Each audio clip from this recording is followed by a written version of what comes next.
মুখ্যমন্ত্রী মমতা বন্দ্যোপাধ্যায় এখন যিনি প্রাক্তন, তার সঙ্গে আমাদের রাজনৈতিক বিরোধ আছে, কিন্তু ব্যক্তিগত স্তরে তাকে আক্রমণ করার কোনো ইচ্ছা বা রুচি বিজেপির নেই। তিনি তার মতো করে রাজনীতি করবেন, তার রাজনীতি করাতে অহেতুক বিজেপি কোনো অন্তরায় হয়ে দাঁড়াবে না। কারণ তৃণমূল কংগ্রেস, আমি আবার বলছি, তাদের জীবনচক্র সম্পূর্ণ করে ফেলেছে। আমি রাজনৈতিক ধারাভাষ্যকার তো নই, আমি একজন নির্দিষ্ট রাজনৈতিক দলের কর্মী।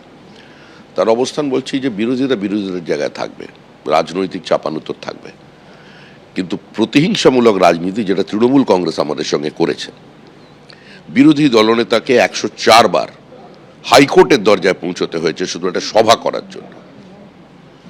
বিরোধী দলনেতার গাড়ির ওপর পেট্রোল ঢেলে তাকে জীবন্ত মেরে ফেলার চেষ্টা হয়েছে, পুড়িয়ে দেবার। এই রাজনীতি বিজেপি করবে না। 2021-এ নন্দীগ্রামে হারিয়েছিলেন মমতা বন্দ্যোপাধ্যায়কে, এবার তিনি ভবানীপুরে হারালেন মমতা বন্দ্যোপাধ্যায়কে। 1-9-5-6 বেড়ে হলো 1-5-1-1-4, এবার কি 1-5-1-1-4 হলো। ভবানীপুরে হারালেন মুখ্যমন্ত্রী মমতা বন্দ্যোপাধ্যায়কে। দুই দরকার ছিল, ভীষণ অত্যাচারী, দাম্ভিক, দুর্নীতিগ্রস্ত কথাবার্তায়, মানে যে কথাবার্তা উনি ভাষণে বলেন, প্রধানমন্ত্রী থেকে নির্বাচন কমিশনার, সুপ্রিম কোর্ট থেকে শুরু করে বিরোধী দলের লোকেদেরকে যে ভাষায় আক্রমণ করেন, ওর আর পতন দরকার ছিল। অতি দর্পে হত লঙ্কা, অতি মানে চ কৌরপা, এই অহংকারীর পতন দরকার ছিল। আজকে জনগণ এর পতন ঘটিয়েছে, এ আর উঠে দাঁড়াতে পারবে না। আর তৃণমূল যাতে উঠে ঘাস না খেতে পারে সে কাজটা আমি করব। নতুন সরকারে সব দল থাকবে, তৃণমূলকে কোথাও এর নাম নিশান রাখতে দেব না। 2011 থেকে এমএলএ ভেঙেছেন তো, আপনাদের যে কটা জিতে এসছে কটা থাকে আমি দেখব। নতুন সরকারের মুখ্যমন্ত্রী নিয়ে কোনোভাবে আলোচনা হয়েছে কেন্দ্রের নেতৃত্ব, রাজ্য নেতৃত্বের সঙ্গে, সমীপ ভট্টাচার্য, অমিত শাহের না সঙ্গে? না, আমি এগুলো করি। আমি তো কাউন্টিং হলে ছিলাম 9টা পর্যন্ত, ওখান থেকে ডাইরেক্ট এখানে আসছে, এখন তো রাত্রি 12টা বাজে। দেখুন, আমার যে কাজটা করার করতে দেন, আমি এসবে চর্চায় থাকি না।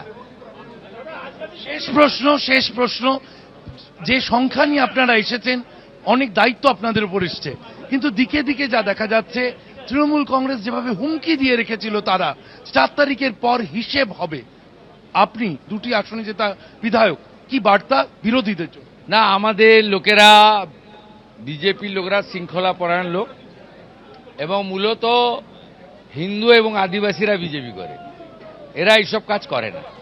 এসব কাজ করতে গেলে মাদ্রাসায় পড়তে হয়, আমরা কেউ মাদ্রাসায় পড়ি না। পোস্টাল ভায়োলেন্স নিয়ে বার্তা দিলেন শুভেন্দু অধিকারী। তার বক্তব্য অনুযায়ী তিনি মনে করছেন বিজেপি কর্মীরা তারা হামলা চালাতে পারে না, এমনটাই বার্তা দিয়ে রাখলেন 2 আসনে জয়ী বিজেপি প্রার্থী। নন্দীগ্রাম এবং ভবানীপুর থেকে জয়ের পর, নন্দীগ্রামে জয়ের পর শংসাপত্র নিতে হলদিয়া এসেছিলেন, সেখান থেকে বার্তা দিলেন শুভেন্দু অধিকারী। ক্যামেরায় প্রীতম চক্রবর্তীর সঙ্গে শিবাশিস মৌলিক, এবিপি আনন্দ, হলদিয়া। এদিকে বাংলা জয়ের পরে বিজেপি রাজ্য সভাপতি সমীক ভট্টাচার্য তিনি আশ্বস্ত করছেন তৃণমূল কংগ্রেসের মতো প্রতিহিংসার রাজনীতি বিজেপি করবে না। মমতা বন্দ্যোপাধ্যায়ের সঙ্গে রাজনৈতিক বিরোধ থাকতে পারে, কিন্তু কোনো ব্যক্তিগত আক্রমণ নয়। তৃণমূল কংগ্রেস নিজেদের জীবন চক্র সম্পূর্ণ করে ফেলেছে। এবিপি আনন্দ, এগিয়ে থাকে, এগিয়ে রাখে।